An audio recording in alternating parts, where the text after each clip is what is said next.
Welcome to Castrol Activ Champions, and the champion we're featuring today is a player I absolutely enjoyed watching, a person I enjoyed getting to know better, and someone who came from a country that didn't have an assembly line of batsmen you just slipped into. Martin Crowe was a pioneer. He was a path breaker in New Zealand cricket, and he rose to become among the best players of his generation.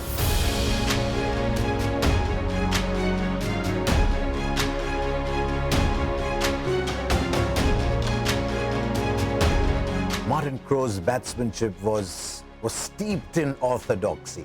Everything that he did was very correct, very right.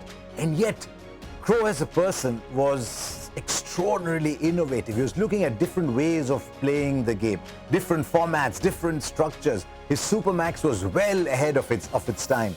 But when it came down to Test cricket, the traditional cricket, Martin Crowe held the values very dear. He played cricket the way it was meant to be played. And in that respect, for his generation and the one that followed, he protected Test cricket and New Zealand cricket, much like Castrol Activ's Actibonds. Protect your bike engine, whether running or off.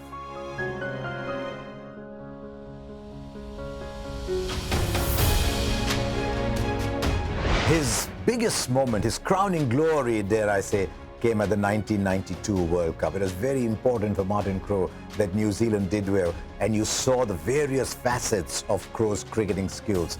His captaincy, his batting. He started with 100, he ended the tournament with a 90, and he scored more runs than any other New Zealander. He scored so many runs in that tournament, every one of those runs attractively scored. But you saw his panache almost in the way he led the side. He got Deepak Patel to open with spin. We see that so often now. Martin Crowe was the pioneer. And then he sent out a pinch hitter to open the batting to try and unsettle the opposition. It worked all the way to the semi-final. And you could see Martin Crowe's stamp in every little thing he did. He knew what kind of wickets there were. He knew what kind of bowlers to use. He was in every sense the protector of New Zealand's aspirations at that World Cup until it came to the semi-finals, but it wasn't to be. He pulled a hamstring muscle, couldn't be on the field when Pakistan were chasing down that score, and the dream just vanished. But that semi-final run is still remembered with very, very fondly by New Zealanders of that era. Martin Crowe was an incredible thinker of the game and a very, very good captain, but also a real student of the game. He would have talked to Deepak Patel about it, I'm sure, about opening the bowling, and he would have talked to his good mate Mark Greatbatch about just setting the tone. And I think that was what he was so big on, setting the tone and doing something outside of the box. And I think he just wanted to do something a little bit different, and it certainly worked. It surprised a few. And then he continued on with it throughout the tournament, and it just kept on working. As Martin Crowe grew older, as he recovered from his knee troubles and various other troubles, he started to feel very strongly about New Zealand cricket. He wanted New Zealand cricket to be a bit like him, the way he had played, the orthodoxy, the challenge, the flair, all that put together.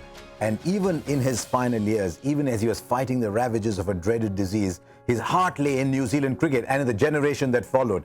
And you could see that in the manner in which he was almost rearing the likes of Martin Guptill and especially Ross Taylor. And you could see he was protecting the next gen of New Zealand cricket.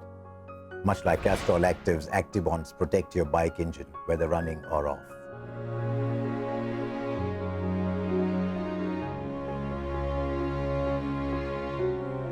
I think the mental side of Ross Taylor and Martin Guptill's game, the mental strength that he could talk to them about, was an enormous help. With what we've seen from Ross Taylor post Martin Crowe is just a little bit of everything. There's a little bit of Martin Crowe, but there's still a little bit of the old Ross Taylor in it. And I think that's probably proved to be the better side of it. And he would have talked to him about the concentration levels and the ability to bat for long periods and to really change games. And so I think what he instilled in those two guys mentally was as important, if not more important, than the technical side of things. As Martin Crowe grew older, still young, but in terms of life, in terms of what was affecting him as he was growing older, he took a phenomenal interest in the upkeep of cricket. He wrote very, very passionately about Test cricket, about international cricket and what needed to be done. And then I remember 2015, he came to the World Cup. It was the final between Australia and New Zealand, and it meant a huge amount to Martin Crowe. And there he was at the final. I was hosting the final, and Ian Smith was one of the guests. And in the commercial break, Ian Smith spotted Martin Crowe. I don't think anybody expected at that point Martin Crowe to be there at the MCG that day.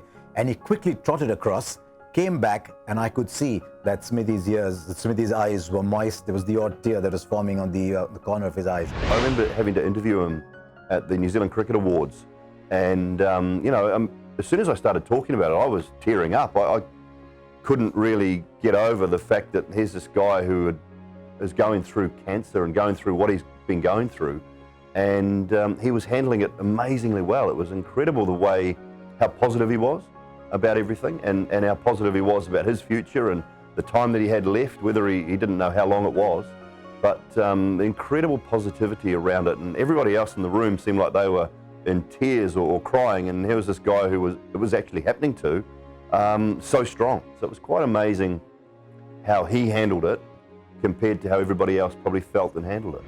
That was the esteem, the respect with which that 92 World Cup team, and indeed all of New Zealand, held him in his funeral service, was very, very moving, and it told you just what the life of Martin Crowe meant to New Zealand cricket. He was one of the greats. We're very, very happy to feature him in this series of Castrol Activ Champions.